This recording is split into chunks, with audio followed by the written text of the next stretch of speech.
What is up, YouTube? It's Leah's mom, Ty, coming at you from the car. I want to give you guys all my 2019 TTC must-haves, but before I get into that, excuse all of this because I am on my way to get a massage, a much needed massage to relax, and then I have to get ready for Leah's recital. So I'm going to take you guys along to do that with me, and then we're going to sit down and do all my TTC must-haves. So stay tuned.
You guys enjoying my little montage.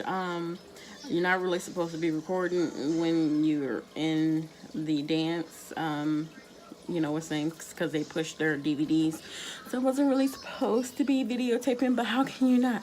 Like, you must get your little one. It's just a must. So excuse the, couldn't really get the best angles, but I am going to insert a little picture still of her in her little costume because it was adorable.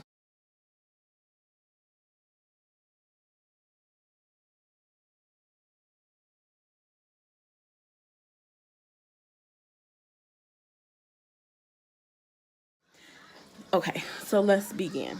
Now, before we get started, I just wanted to, this is going to be my first one, LArginine or LArginine, I don't know however you pronounce it, but before we get started, this is Nature's Bounty.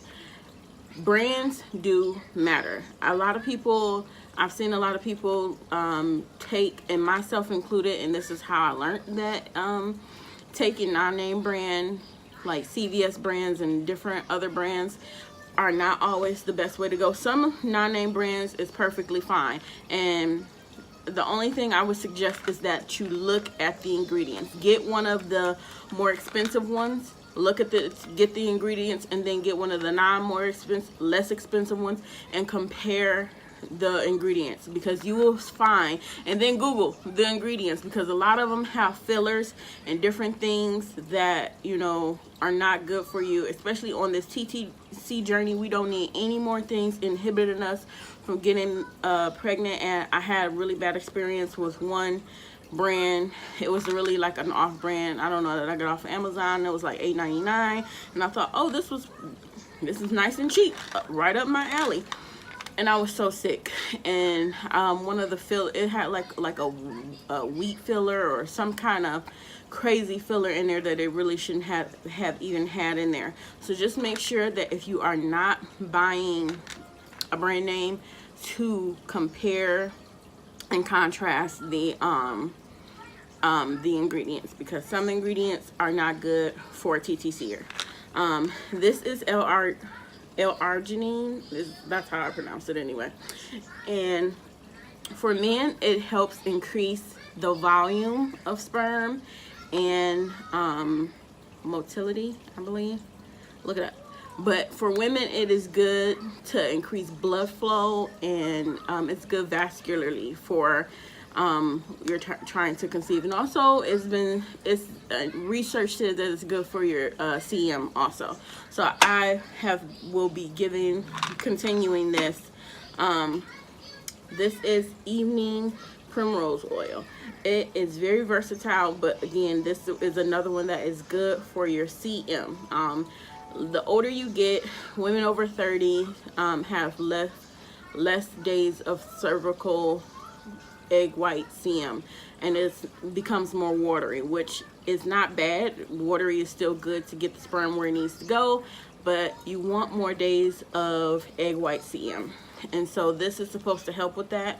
You're only supposed to take this for however long it is that you up until you ovulate. Once you ovulate, do not take it again once you've had confirmed ovulation. Well, I don't even take it after I get my positives on my OPK. I do not take it anymore because it can cause your uterus to contract, and of course you don't want that to be happening while your baby's trying to implant. So this is really good for that, but don't take it afterwards. This is, of course, a prenatal vitamin. I go back and forth between a pill and a gummy. I am anemic, so I need iron. So I go between the pill because a pill will always have iron in it, but gummies never have iron in it. And I learned that the hard way when I was switched to gummy vitamins when I was breastfeeding Leah, and I'm already anemic. So she became anemic because she was not getting any iron from me because I didn't have any. So I learned to substitute. I go back and forth because when I'm taking so many pills, I don't want to keep having to keep swallowing big horse pills, and these of course are gummies, so who doesn't like a good gummy? And I just do these until they're empty, which as you can see they almost are. Once they're empty, I will go back to doing pills, and then once those pills are gone, I'll go back to doing gummies. So I go back and forth, and this is Vita Fusion, if you can't see that. It's a good brand. And then of course I am doing my Vitex. I am on my second cycle of Vitex, just starting the second cycle. I'm currently cycle day 6, so this is month 2 of me being on Vitex. It's really great for balancing hormones. Last month was a natural cycle or non-medicated cycle because this is supposedly a herbal, so you wouldn't really consider it like a Clomid or a letrozole because it is not it's not really given out by doctors and everything, because it's more of a holistic like a holistic doctor might give it out, or you know, like if you were seeing a naturopath or something like that. They say this helps balance the hormones for women that have irregular periods, and I 100% agree with that because I have never, well, I ovulate sporadically if I'm not on medication. It takes me a super duper long time to ovulate. Last month, which was the month after taking letrozole, and I ovulated on cycle day 28, which of course is late, and I didn't get pregnant, but I ovulated, and that's the big deal because and next month, which is January, will be 1 full year of TTCing baby number 2, and I have not gotten pregnant because I have not been ovulating. I only ovulated 3, maybe 4 times. One time I'm not really sure. I could have been a false positive because the period didn't come when it should have. On a medicated cycle, I might ovulate cycle day 18 or 19. And with this, I ovulated 1 week later than I usually do. It really does work, and I would give it a try only if you have irregular cycles. If you have regular cycles, do not try this. Don't do it. Don't do it. And of course, the tried and true LH strips. They come, they're home pregnancy test and luteinizing hormone strips. I always do 2 different kinds. Weird results, and sometimes you have those faded lines on one and you can't trust another, so it's always good to have more than one. I know they can be a little expensive, but these are the internet cheapies, so $15 or $13 depending on which one you get. Waffles tend to be a little bit more expensive. So if you on a budget, don't do Waffles. But like an iProven or a Pregnate, I buy whichever one's on sale, whichever one's the cheapest. I get those. They all work, all of them. Okay, and one thing I wanted to point out, I always get the ones that have more, let me see if it'll focus. Okay, more sensitivity, because as you can see right here, it's 25 ml for the luteinizing hormone, and then 10 ml for the HCG. Now with HCG, that is like almost day 2, the second day after you've conceived, because it's such a small amount, like 10 milligrams. I'm like pretty sure you achieve that the day you get actually pregnant. So I like to see the most sensitive. With LH, I always like to see a more sensitive LH surge also, because they tend to, like, when you don't see anything at all, and then you can kind of, with the more sensitive, you can see the progression. Like I can see it getting darker, and I can kind of tell, like, oh, okay, that was darker than yesterday. Oh, this was darker than yesterday. So I can kind of see the build up to when I'm actually going to get an LH surge. So I always like to get ones that are a little bit sensitive, ones that are a little bit more sensitive, and ones that are just regular. That way I have the compare and contrast thing going on. And then this is, of course, a basal body temperature. As you can see, this is a CVS brand. I didn't go buy an expensive one. I think it might have been like $10 or $11 at CVS. And you take it first thing in the morning before you even get out of bed. I put mine under my pillow so I do not move. But I have learned that over time, don't stress yourself out BB teen, because some people say, like, oh, you can't get up and go to the bathroom. Like, I would literally be up in the bed like 4 o'clock in the morning, because I get up at like 5:30, like sweating bullets, because I'm like, I gotta use the bathroom, but if I get up, I can't take my temperature right now because it's not going to be accurate. Like, don't stress yourself out. Like, if you get up at 4 to go to the bathroom and you know you get up an hour later or something like that, take your temperature right then, because still, you basically have been in bed all night. And I've learned from my patterns, even if I get up to go to bed, let's say I get up to go to in the bathroom at like 2 o'clock in the morning, and I'll get up until 5. That's still 3 hours, basically. I'll get up at almost 6 o'clock. It's still 3 hours of consecutive sleep when I go back to sleep, and my body temperature has even back out. And it looks like all my other temperatures. When I am pre-ovulation, my temperature is always 97.30 something, like 32, 34, but it's always in that 30 range. And even when I wake up to go to the bathroom in the middle of the night, I never have any problems. Stop it. I never have any problems. Even when I wake up to go to the bathroom in the middle of the night, I always just get up, go, come back and go to sleep. Or if it's too close to when I actually am waking up, I just go ahead and take it right then and there before I get out of the bed. And I never have any problems. So do not stress yourself out thinking, like, overthinking using a basal body temperature, because it's not that deep. Like, even on days where I'm like, oh, well, it's like 3:30, it's too early to take my temp, but it's not enough time for me to go back to sleep, I just take it when I get up anyway. If it's too far out of the range, I tell fertility friend to discard it. And if it's kind of close in the range, I still record it, because even though, and I'll just write down a note in my fertility friend or Glow or whatever app I'm recording it in. I'll just write it down, like, woke up too early, or if I had a glass of wine the night before, had a glass of wine if my temperature really spiked. And it really does work. And the last thing, this is essential oils. I've learned this is so good. It really does help. And I'm gonna tell you what I'm using. I'm getting my little sheet because I wrote everything down of what I'm using. I bought this little thing off of Amazon, like for a whole thing of it was like $5 for like 12 of these. And I used all essential oils. I used celery sage 12 drops, fennel oil celery sage 12 drops, fennel sage 10 drops, geranium 7 drops, lavender 8 drops, and bergamot 8 drops. And then you fill the thing, this thing, the roller, the rest of the way with coconut oil.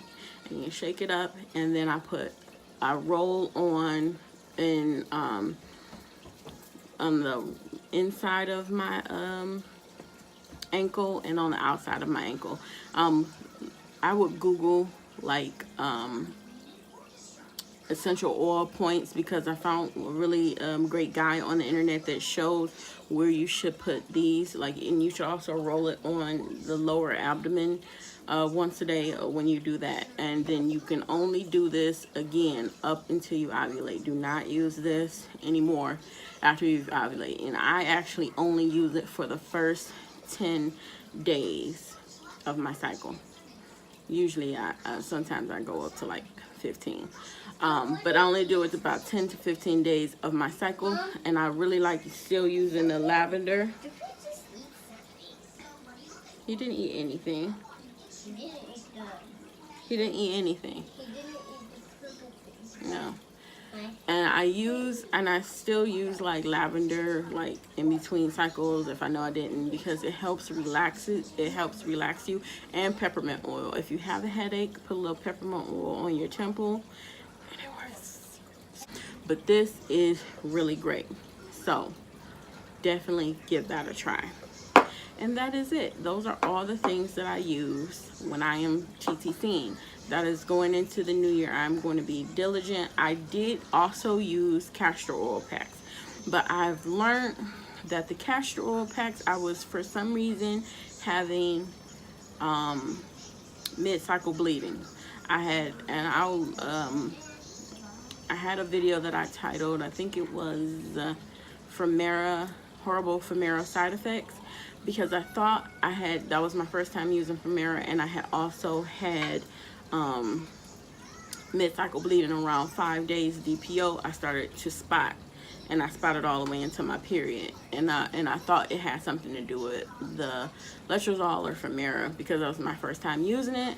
But it didn't, because the very next, I told my doctor, I was like, I'm not using this again. We going back to Clomid. And my very next cycle, I started to spot again, and I had stopped everything. The only thing I did not stop was the castor oil packs. And it was a non-medicated cycle. Actually, this was my last cycle, and I didn't do anything but the castor oil packs, but I only did it for about 2 days, and then I was like, no, I did it for about 3 days, 3 times every other day. So I wasn't doing it every day, but I did it every other day, 3 separate times.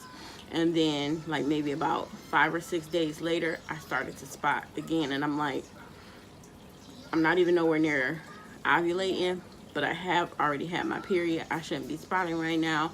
So I went through my head, like, what did I do differently? Like, what could be causing this spotting? And literally the only thing I had did that was different, I had started the castor oil packs the time I started the Primrose, and then because everything else that I had been taking before, I was already taking, and I didn't start anything new afterwards that next cycle that I didn't take Primrose, and I still spotted. And so this time I decided not to do castor oil packs, but look it up. I hear that it's very beneficial. Like, you can do liver detoxing and uterine detoxing using castor oil packs. It's just not for me, but I've heard some really good things about it, so you might want to look into it and see if it might be for you.